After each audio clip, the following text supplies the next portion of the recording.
안녕하세요. 세모TV 구독자 여러분. 저는 사람과 직업연구소를 운영하고 있는 커리어 컨설턴트 정도영입니다. 뵙게 해서 반갑습니다.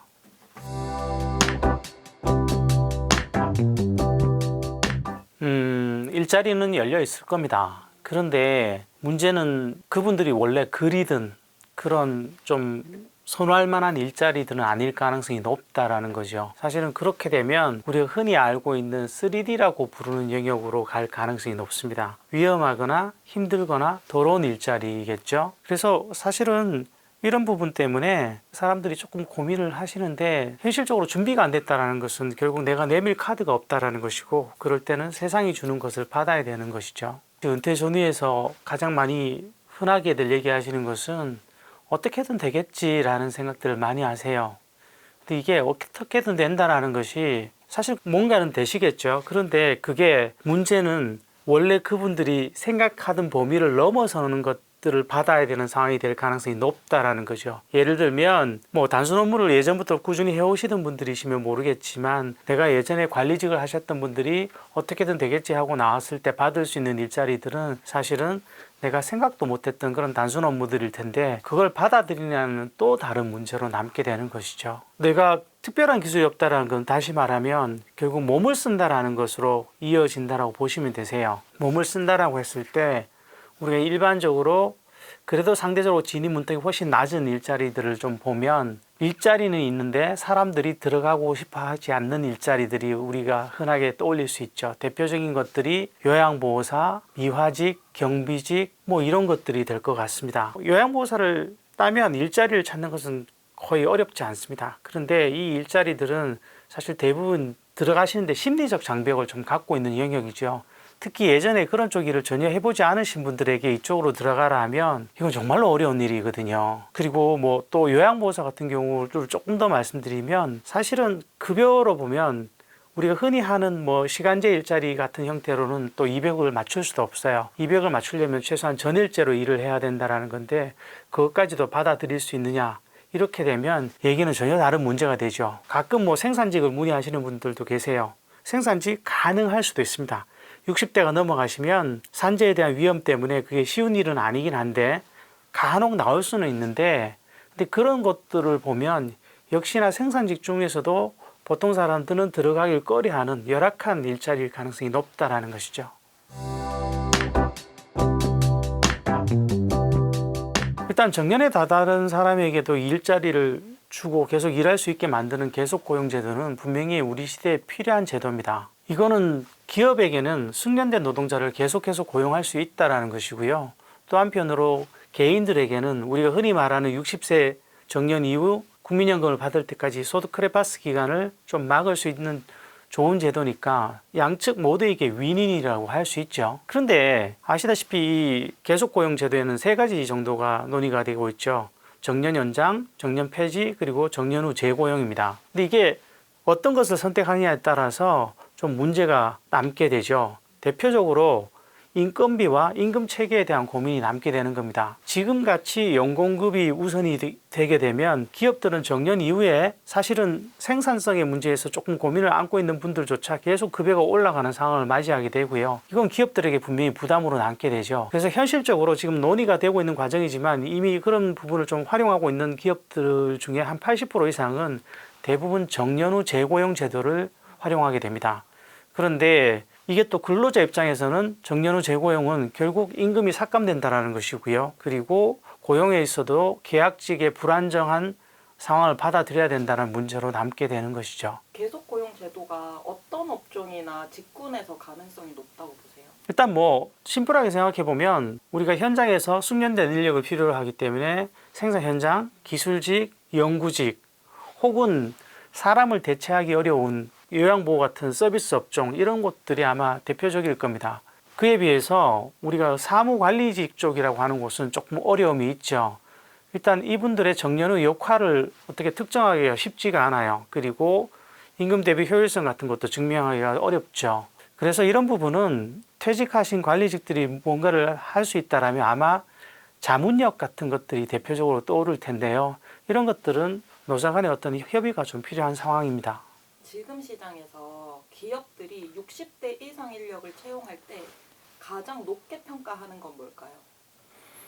일단 그게 시니어들을 고용할 때 혹은 뭐 60대 이상을 기준으로 고용을 할 때는 어떤 기대치 같은 것들이 있을 수 있습니다. 그런데 이게 경력직이냐 신입직이냐에 따라서 다르죠. 경력직이라면 당연히 리더십이나 전문성 같은 것들을 고민하게 될 것이고요.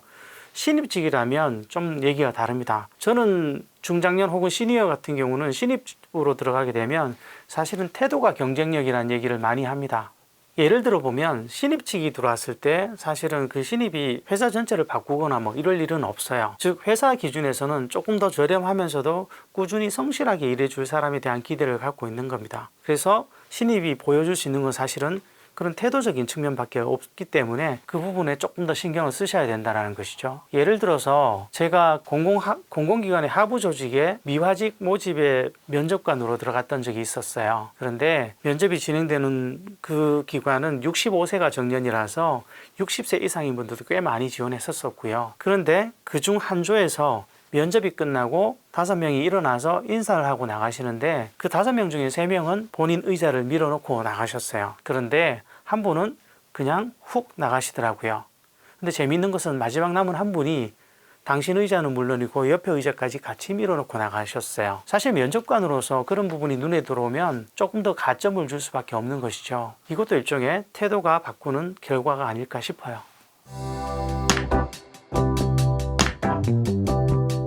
일단 우리가 그런 분들한테 가장 많이 하는 말 중에 하나가 내려놓으시라는 말을 많이 해요. 사실 말은 쉽죠. 그런데 뭔가를 내려놓는다는 것은 그동안 내가 누리던 많은 것들을 포기해야 된다는 건데 이게 그렇게 말처럼 쉽지 않죠. 예를 들면 내가 회사에서 누리던 그 따뜻한 복지들, 어쩌면 일상적으로 이게 당연하다 여겼던 많은 것들이 무너지는 거예요. 그리고 급여도 마찬가지죠. 예를 들어 좋은 직장에 다니셨던 분이 월 한 1,000만 원 정도를 번다고 가정을 해보죠. 대기업 부장 정도 수준이시면 이 정도 받는 분들도 꽤 있으시니까. 그런데 내가 말이 쉽지 1,000만 원을 받다가 갑자기 절반 이하로 뚝 떨어진 금액을 받아야 되는 상황이 왔을 때 사실은 대부분의 분들이 현실적으로 타격을 좀 받을 수밖에 없어요.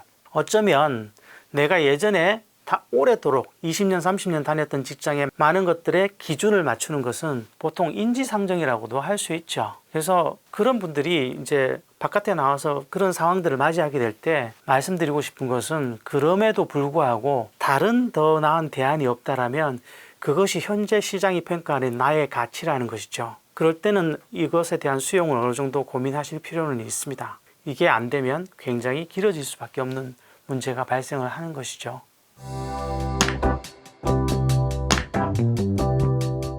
뭐 가능하죠. 활용할 수 있는 전략이기도 하고 실제로 60대가 N잡을 가장 많이 한다는 통계도 있습니다. 그런데 이게 사실은 조금 슬픈 일이기도 하죠. 생각해보면 그 가장 큰 원인은 생계가 부족하다는 이유 때문일 테니까요. 뭐 보통 이런 경우들은 시간적 조합을 통해서 만들어내는 경우들이 많아요. 예컨대 주간에 일을 하시고 야간에 대리운전을 뛰신다든지 아니면 평일에 일을 또 하시면서 주말에 아르바이트를 하시는 경우 혹은 그 외에는 일자리 성격 자체가 병행이 가능한 일자리들이 간혹 있어요. 예를 들면 민박업을 하시면서 일을 하신다든지 또는 유튜브 같은 것들을 병행하신다든지 좀 더 뭐 지식계열 쪽에 계셨던 분들이시면 강의 같은 것들을 하시면서 일을 하시는 것들 이런 것들이 대표적인 것이 되겠죠. 다만 조금 말씀드리고 싶은 것은 N잡으로 200만 원을 버는 것이 쉽냐 아니면 한 가지 일로 200만 원을 버는 것이 쉽냐라고 물으신다면 저는 후자라고 말씀드리고 싶어요. 그래서 N잡으로 들어가시기 전에 내가 최대한 어떤 하나의 일로 200만 원을 채울 수 있는지에 대한 고민을 충분히 하신 다음에 그게 안 되신다면 뭐 N잡이라는 전략을 활용하실 수도 있겠으나 이 N잡이 단순히 하나의 일자리보다 돈을 더 많이 준다고 선택하시는 것은 어쩌면 오판일 수도 있다는 것을 기억해 주셨으면 좋겠습니다.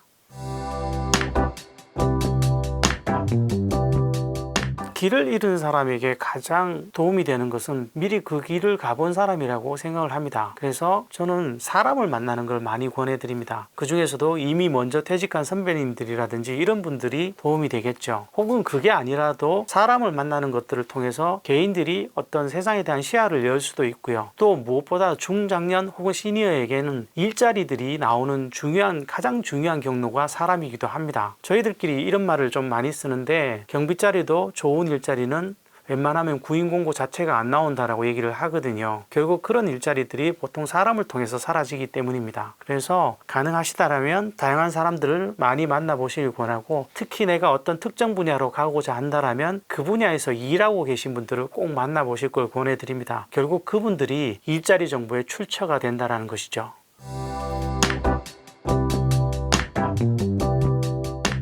뭐 한마디로 얘기하면 애매한 나이죠. 젊지도 늙지도 않은 나이. 그럼에도 불구하고 사회적으로도 개인적으로도 이 60대는 굉장히 많은 것들을 변화시키는 그런 나이라고 볼 수 있을 것 같습니다. 그런데 저는 이때 가장 좀 신경을 썼으면 하는 것은, 저는 그분이 젊은 사람인지 나이 든 사람인지에 대한 기준은 본인이 스스로를 어떻게 인식하는지가 가장 중요하다고 생각을 합니다. 나는 여전히 젊다라고 하시는 분들은 아무래도 생각이나 행동, 활동에서 그 차이가 날 수밖에 없고요. 간혹 그런 분들을 드물게 보는 경우들이 있어요. 60 넘었으니까 이제 남은 건 덤이고 뭐 그렇게까지 뭐 열심히 하지 않아도 되고 그냥 살면 되겠지, 이렇게 생각하시는 분들이 계시던데 그럴 리가 있나요? 삶은 계속 진행되는 것이고요.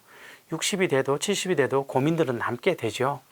그래서 저는 스스로를 어떻게 바라보는지 한번 물어보셨으면 좋겠어요. 왜 헨리 포드가 했던 유명한 말이 있죠. 그것을 할 수 있다고 믿건 할 수 없다고 믿건 항상 당신의 판단이 옳다란 말을 했던 적이 있는데, 나이에 대한 인식도 마찬가지인 것 같아요. 내가 나이 들었다고 인식을 하시든 아니시든 결국 당사자의 판단이 맞다라는 것이죠. 법정 정년은 만 60세인데 소장님이 생각하시기에 100세 시대를 감안했을 때 현실적인 정년은 몇 세라고 보세요? 일단 현재 얘기가 나오는 65세 정년 정도가 적당한 건 맞는 것 같아요.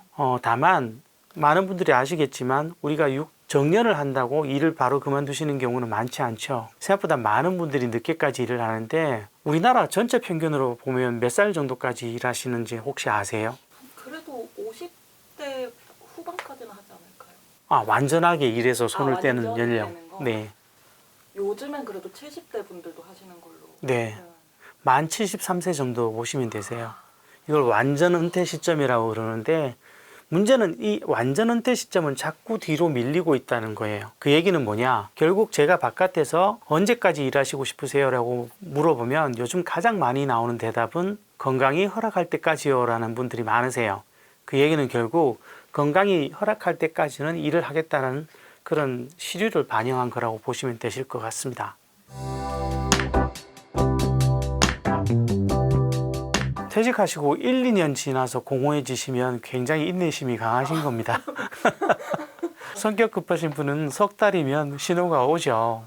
그 공허감을 느끼는 가장 큰 이유는 몸에 체화된 삶의 방식 때문일 것 같습니다. 우리들이 어렸을 때를 생각하면 내가 뭘 잘하든 못하든, 혹은 내가 학교에서 뚜렷한 아이건 뭐 그렇지 않건 그냥 그런 것에 대한 우려는 없었습니다. 그런데 사회에 진출하면서부터 사회에서 내가 맡은 역할, 직장에서의 롤, 뭐 이런 것들을 통해서 자신의 정체성을 만들어 가게 되는 거죠.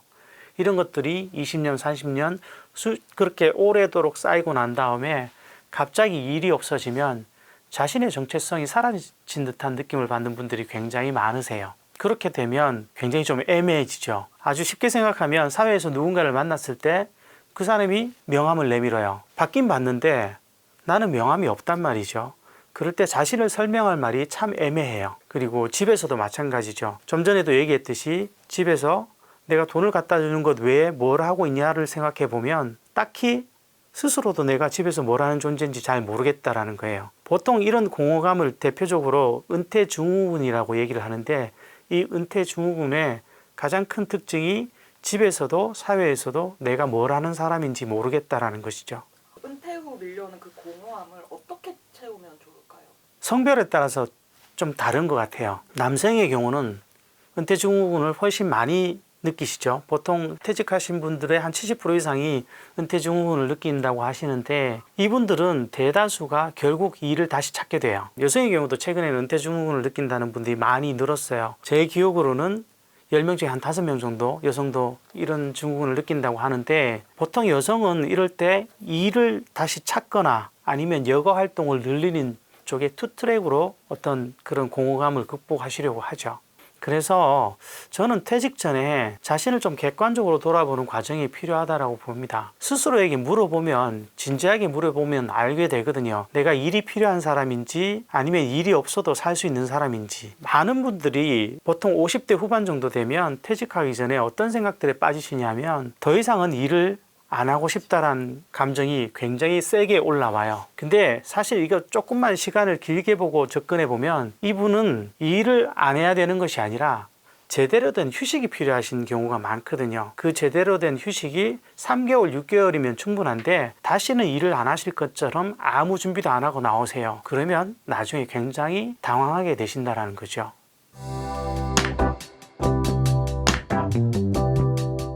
최근에 은퇴 후 돈 문제를 얘기할 때 제일 메인 흐름은 예전에는 자산 기준이었지만 지금은 매월 생활비를 창출시킬 수 있는 현금 흐름을 만들 수 있느냐에 초점이 맞춰지는 것 같아요. 저는 이게 굉장히 긍정적이고 좋은 방향이라고 봅니다. 그러면 결국 생활비의 문제로 귀결이 나잖아요. 근데 그 생활비를 크게 나눠보면 필수적인 기초생활비가 있을 것이고요. 그리고 생활 유지를 위한 비용이 있을 것이고 최면성 비용이 있을 겁니다. 필수적인 기초생활비라는 것은 결국 식비, 통신비, 그리고 보험료, 의료비 뭐 이런 것들이 다 포함될 것이고요. 그에 비해서 생활유지비는 대표적인 것이 차량 관련 비용이나 취향유지 비용 같은 것들이 될 거예요. 그리고 마지막으로 최면성 비용은 여러분이 잘 아시는 경조사 비용 등이 되겠죠. 결국 이 중에 줄일 수 있는 것으로 가장 쉬운 것은 최면성 비용이긴 합니다. 당연히 내가 회사를 다니시다가 퇴직을 하셨으면 축의금 같은 것도 어느 정도 비용을 줄이실 필요가 있죠. 그런데 솔직히 말씀드리면 사람에 따라서는 이게 잘 안 되시는 분이 있어요. 나는 죽어도 그렇게는 안 되겠다 하시는 분이 계시다라면 할 수 없죠.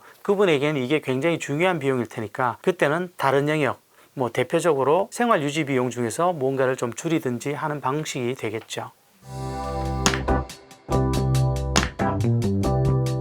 저는 퇴직하시고 뭔가를 퇴직 이후의 시간을 어떻게 구성하냐고 물으면 제일 많이 말씀드린 것이 4가지입니다. 첫 번째는 건강에 대한 시간을 투입하는 겁니다. 보통 일을 오래 하시다 보면 자신의 몸을 제대로 챙기기가 힘드시죠. 그런 상황일 때 사실은 이 시간은 굉장히 귀한 시간이 될 수 있습니다. 두 번째는 학습에 시간을 투입하는 겁니다. 생각해보면 지금같이 변화가 극심한 시기에 내가 뭔가 또 일을 하고 혹은 일이 아니더라도 세상과 소통하려면 지금처럼 빠른 시기에는 뭔가 필요한 것들을 좀 배워나가야 됩니다. 예를 들면 우리 시대에는 AI 같은 것이 화두가 될 수 있겠죠. 이렇게 함으로써 미래의 일에도 대비할 수 있고 또는 세상과 소통하는 것에서도 조금 더 유연하게 대응할 수 있다는 것이죠. 그리고 세 번째는 퇴직 후 내가 일을 하겠다는 생각이 있으시면 이건 그냥 쉬시는 게 아니죠. 이건 곧 내가 구직자라는 의미고 구직자라면 구직 활동에도 일정 시간을 투입을 해야 됩니다. 그러면 구직 활동은 어떤 시간들이 되냐? 대표적인 것이 중장년의 경우 혹은 시니어의 경우라면 사람을 만나는 것이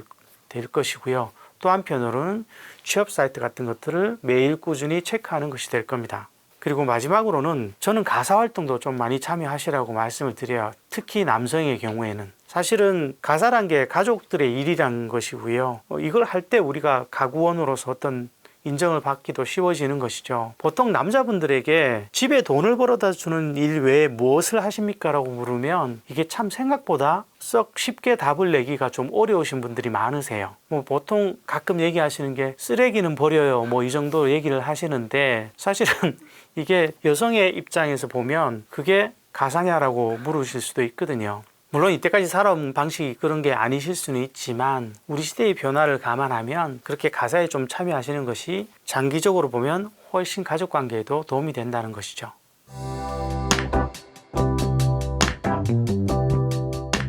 저는 건강은 결국 건강 관련 습관의 누적이라고 봅니다. 예를 들면 매일같이 흡연을 하시고 술을 마시는 분이 건강하리라는 기대를 하는 것은 무리입니다. 결국 우리는 평소에 쌓아온 그런 습관들의 누적을 통해서 자신의 건강의 결과를 만나게 되는 것이죠. 그래서 내가 만약에 건강과 관련해서 나쁜 습관들이 있다라면 이런 부분들은 최대한 줄여가는 노력을 좀 하시는 게 좋습니다. 특히 여기서 한 가지 더 강조하고 싶은 것은 매일 어떤 식으로든 조금씩이라도 몸을 움직이는 활동 시간을 만드시는 것을 많이 권해드립니다.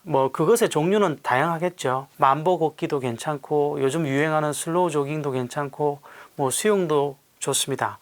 뭐가 됐든지 간에 꾸준하게 몸을 움직이실 수 있는 시간을 만드는 것이 정말로 중요한 것 같습니다. 사람이란 게 참 묘해서 그게 하루 이틀 몸을 안 움직이기 시작하면 어느 순간 점점 더 하기가 싫어집니다. 그건 나도 모르는 새 순식간에 건강을 악화시키는 가장 지름길이기도 하다라는 것이죠.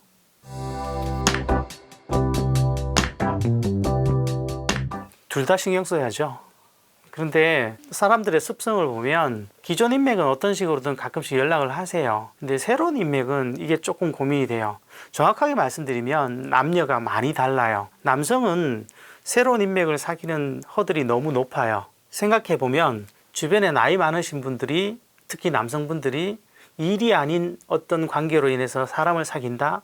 정말로 보기 드문 케이스거든요. 그에 비해서 여성은 이런 부분에 대한 허들이 굉장히 낮아요. 대체로 사교적이신 분들이 많고 생활의 축이 다원적인 경우가 많기 때문에 좀 더 인맥은 오히려 퇴직 이후에 더 넓어지시는 경우들이 많아요. 그래서 남성분들이시라면 새로운 인맥을 어디서 사귀면 좋겠냐라는 고민이 있으실 때 제가 제일 추천드리는 것이 동호회 같은 것들입니다.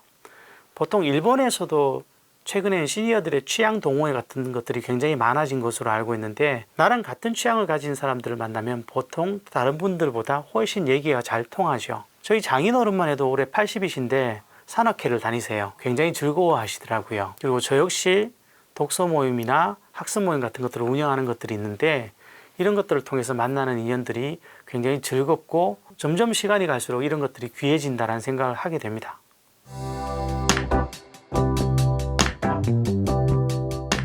이건 개인차가 워낙 심하겠죠.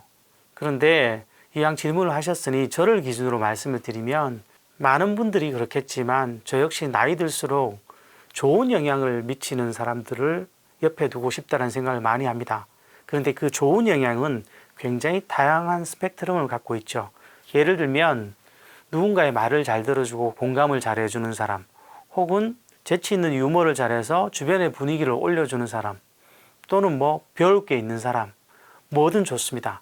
그런 좋은 영향력을 끼칠 수 있는 분들이라면 옆에 있을 때 우리의 삶은 점점 풍부해질 여지가 많은 것이죠. 그럼 반대로 얘기하면 나쁜 영향을 끼치는 사람들도 있을 수 있다는 것이죠. 그런 분들 옆에 있으면 에너지도 쉽게 뺏기게 되고 그들의 어떤 부정적인 것들이 개인에게 영향을 미치기도 합니다. 예전 같으면 모르겠지만 나이 들어서는 이런 것들을 감당하는 것이 점점 힘들어지는 것 같아요. 그래서 좋은 영향을 미칠 수 있는 사람을 옆에 두시되 여기서 꼭 당부하고 싶은 것이 하나 있어요. 그러려면 어떻게 해야 될까요? 나도. 그렇죠. 내가 먼저 그런 영향을 끼칠 수 있는 사람이 되도록 노력을 해야 된다는 것입니다.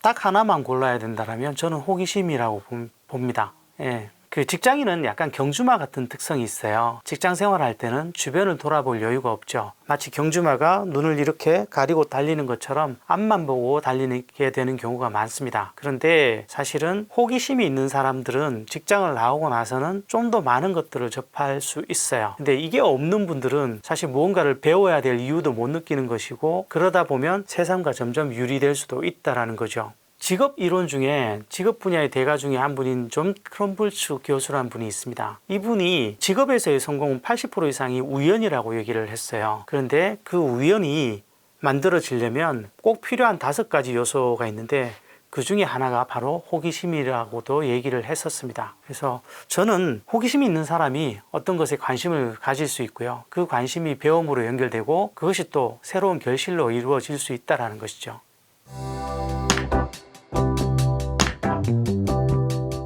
되게 좋은 질문이 있는데요. 예. 보통 사람이 행복하게 살아가기 위해서 몇 가지 필요한 것들이 있어요.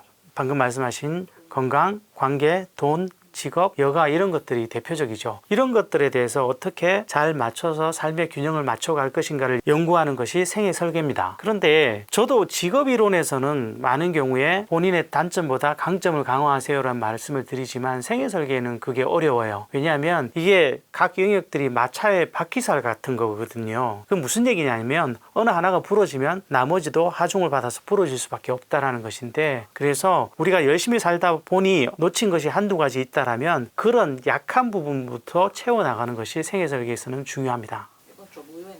건강을 잃으면 과연 돈이 많고 다른 것들이 다 채워져 있다고 해도 건강을 잃은 사람이 행복할 수 있을까요? 그리고 저는 모든 것을 다 가졌는데 가족과 사실상 괴리되다시피 하신 분도 본 적이 있고요. 이런 여러 가지들을 생각해 보면 결국 우리의 인생은 적어도 생애 설계에 포함되는 어떤 항목들은 완전히 버리고 갈 수 있는 영역들이 아니라는 것이죠.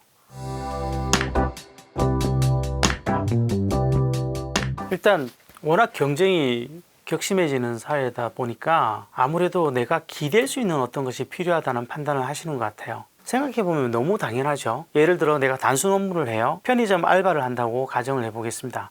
근데 편의점 알바를 뭐 3년, 5년 했다고 시간당 단가를 높여주진 않죠. 근데 자격증이 있는 경우는 안 그래요. 자격증이 있는 분들은 시간이 흐르면 그 자격증에 경력이 쌓이면서 가치가 올라가고 심지어 자격증을 업그레이드 할 수 있게 되죠. 그렇게 됐을 때 훨씬 시장에서의 가치가 올라가게 됩니다. 당연히 이런 부분에서는 자격증이 의미가 있는 것이죠. 다만 한 가지 기억해 주십사 하는 것은 굉장히 많은 분들이 과도한 기대를 하세요. 그 자격증 따면 취업돼야 되는 거 아니야? 이런 생각들을 하시는데 자격증은 그 분야의 입직을 위한 첫 번째 조건이라는 것, 그것만 좀 기억해 주셨으면 좋겠습니다. 본인이 어떤 것들을 대상으로 할 때 조금 더 강점이 있는지를 좀 파악해 보셔야 돼요. 여러 가지 있을 수 있지만 아주 쉽게 얘기를 하면 도구나 기계를 다루는 것이 좀 편하신 분이 있을 것이고요. 사람을 상대할 때 오히려 더 강점을 발휘하는 분도 계실 거예요. 혹은 자료나 정보, 숫자 이런 것들을 다루는 게 더 편하신 분도 계실 것이고, 또는 아이디어를 다루는 것이 더 재미있는 사람도 있을 거예요. 그렇다면 자격증의 방향은 좀 달라질 수 있다는 것이죠. 다만 여기서 젊은 시절이라면 이런 것들을 기준으로 단순하게 구분할 수 있겠는데, 나이 드신 분들을 기준으로 하면 여기에서 아이디어를 기반으로 한 자격증 또는 자료나 정보를 기반으로 한 자격증은 60세가 넘어가시면 재취업과 관련해서는 도움이 안 될 가능성이 높다는 것을 좀 염두에 두셨으면 좋겠습니다. 보시면 아시겠지만 50대, 60대의 남성의 경우는 지게차 운전이고 여성은 한식조리원이죠. 한두 가지 정도 빼놓고는 50대와 60대가 조금 차이 거의 유사해요. 예를 들면 50대에는 산업안전기사가 있고 대신에 60대 남성의 경우를 보면 조경기능사가 있죠. 이거 대단히 현실적인 선택입니다. 왜냐하면 60대가 넘어서 산업안전기사를 딴다고 갑자기 그 분야로 취업될 가능성은 별로 없어요. 그에 비해서 조경기능사는 조금 더 60대에게도 일자리가 열려 있다는 것이죠. 근데 제가 당부드리고 싶은 것은 개별 자격증마다 어려움이 있다는 것은 좀 염두에 두셨으면 좋겠어요. 예를 들어 지게차나 굴착기 같은 경우는 자격증을 따시는 거는 쉬울 수 있을지 모르지만 막상 초기 경력을 형성하고 일자리에 진입하면서 경력을 쌓아 나가는데 되게 어려움을 겪으실 수 있어요. 그리고 전기기능사 같은 경우는 대부분 시설 관리로 가실 가능성이 높은데, 그렇게 되면 초기에 교대제 근무를 감내해야 되는 경우들이 생긴다라는 것이죠. 그리고 물론 뭐 여기에 컴퓨터 활용 능력 같은 경우는 취업 자체보다는 취업을 위해서 내가 무리 없이 컴퓨터를 쓸 수 있다라는 증명이기도 합니다. 그래서 자격증마다 이런 것들을 좀 살펴보시고 선택을 하셨으면 좋겠다라는 말씀을 드립니다. 만약에 이런 것들이 좀 어려우신 분들이 계시다라면 취업지원기관의 컨설턴트에게 먼저 상담을 한번 받아보시고 선택을 하셨으면 좋겠어요. 내가 시간과 노력을 들여서 자격증을 따는데 그것이 내가 원했던 결과에 도움이 안 된다라면 되게 슬픈 일이잖아요.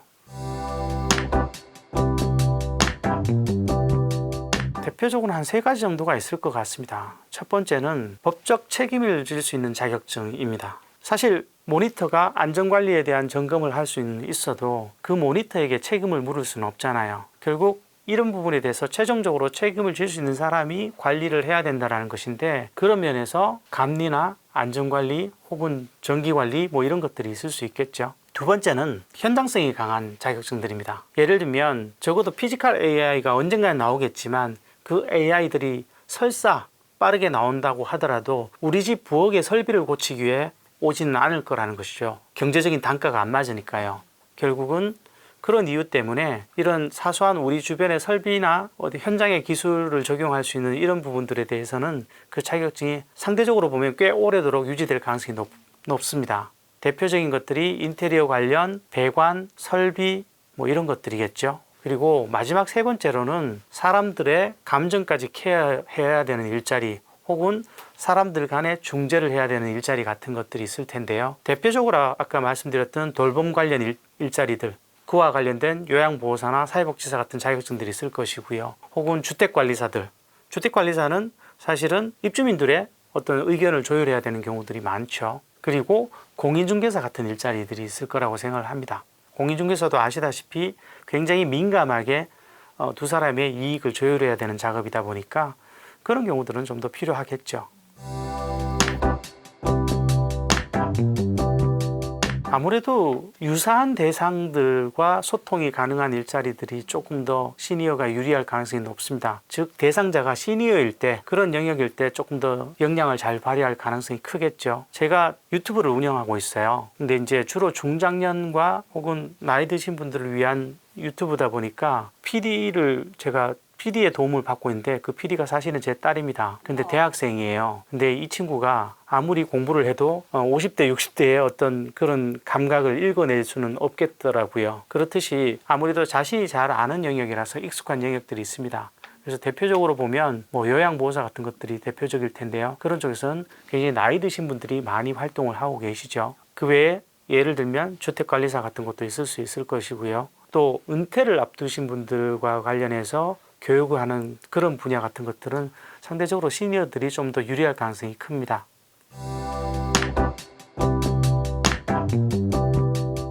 제가 자격증 얘기할 때마다 욕을 많이 먹어요. 대표적인 게 수많은 분들이 그 자격증 관련해서 취업이 잘 되는 걸로 추천을 좀 해달라는 질문을 많이 받는데, 그런 말씀을 드릴 때마다 댓글 보면 네가 말한 거 내가 다 갖고 있는데 지금 놀고 있다 뭐 이런 분들 많거든요. 그 심정은 이해가 되는데, 근데 기억하실 것은 자격증은 취업을 위한 필요 조건이지 충분 조건은 아니라는 겁니다. 우리 시대가 굉장히 경쟁이 심한 사회잖아요. 그렇듯이 나이 드신 분들도 일을 하시려는 분들이 되게 많고요. 그러다 보니 자격증만 가지고 있다고 바로 취업이 확정되지는 않습니다. 그런 식이라면 내가 운전면허증을 갖고 있으면 전부 운전직을 해야 되는 거잖아요. 그래서 결국 그 자리로 들어가기 위한 구직활동이라는 것이 필요해요. 근데 이 구직활동은 사실 평생 살면서 자주 하는 경험이 아닙니다. 예전보다는 확실히 일자리를 구하는 빈도가 높아지다 보니 뭐 예전보다는 그런 경험치가 올라가는 건 사실입니다만은, 그렇다고 우리가 1년에 한 번, 2년에 한 번 이렇게 막 주기적으로 자주 할 정도로 익숙한 영역은 아니라는 것이죠. 그러다 보니 구직 활동을 어떻게 해야 될지 모르는 분들이 굉장히 많으세요. 그래서 좀 전에도 말씀드렸다시피 우리나라에는 사실 다양한 취업 지원 기관이 많습니다. 그런 곳에 가서 먼저 상담부터 받아보고 구직 활동을 시작하셨으면 좋겠습니다.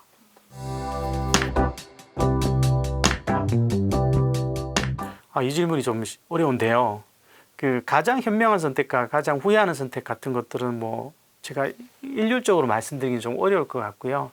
근데 적어도 제가 보는 관점에서 가장 현명한 은퇴자들은 퇴직 전에 준비를 하고 나오시는 분들입니다. 제가 퇴직 교육을 들어가면 제가 강의도 하지만 토론도 많이 시키거든요. 근데 그렇게 얘기를 서로 좀 나누다 보면 똑같이 아무 준비도 안 한 줄 알았던 옆에 사람들이 굉장히 준비가 잘 돼 있는 사람들이 많아요. 통상 정년 전에 교육들을 들어가 보면 10% 정도는 이미 내가 이후에 뭘 해야 될지 다 맞춰 놓으신 분들이 꽤 되세요.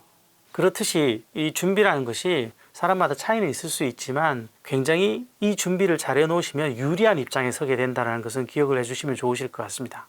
그리고 그 다음으로 두 번째로 말씀드릴 수 있는 분들이, 그러면 아까 말씀드린 것처럼 10% 정도가 돼 있으면 거의 나머지 90%는 안 돼 있다라는 건데, 정확히 얘기하면 안 돼 있다라기보다는 굉장히 애매한 생각들을 갖고 나오시는 분들이 많죠. 그런데 이런 분들 중에서 그 다음에 성과를 내시는 분들은 굉장히 타협이나 적응을 잘 하시는 분들입니다. 근데 이것조차도 내가 과거의 어떤 확고한 기준, 그래도 전 직장이 이건데 이 정도는 맞춰야 돼, 뭐 이런 것들을 오래 고집하시게 되시면 사실 이런 경우는 거의 장기 실직으로 빠지거나 아니면 돈이 있으신 분들은 무리한 창업으로 들어가시는 수밖에 없다라는 것이죠. 그래서 한번 살펴보시고요. 스스로를 나는 준비가 된 사람인지 혹은 타협을 잘할 수 있는 사람인지 이런 것들을 좀 생각해 보시고 그 과정에서 내가 어떻게 대응해야 할지를 결정하셨으면 좋겠습니다.